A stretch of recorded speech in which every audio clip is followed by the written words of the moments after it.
10th thing I have learned since starting this podcast is that guests and listeners treat me with incredible respect, even when I couldn't treat myself with any respect. The first interview I ever did on the podcast was with a woman who grew up as a child in a hoard.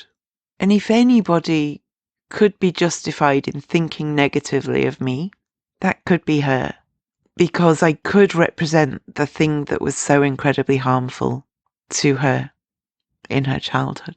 And that woman treated me with such respect and such kindness, and it was a respectful and beautiful conversation. And then I would interview somebody else, maybe a therapist, like maybe Jan, maybe Laura Silverstein, maybe a researcher like Sharon Moraine or Jennifer Kraft, and each time I would think, they're going to look at me like I'm disgusting. They are. I know that. And then they wouldn't. They didn't.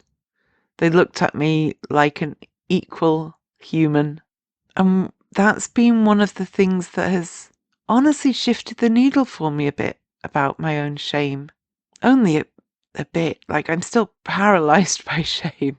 But if interviewee after interviewee after interviewee after interviewee treats me as if I am not a horrifying and disgusting person, if they treat me with respect and are sometimes very impressed by me, maybe I could treat myself with a bit more respect.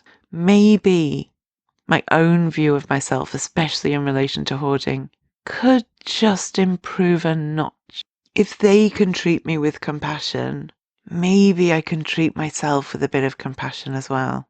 And even saying that is so hard because I'm still thinking you'll be thinking, she doesn't deserve to treat herself with compassion. Why does she think that? But maybe I've got to be generous and think that you're not thinking that.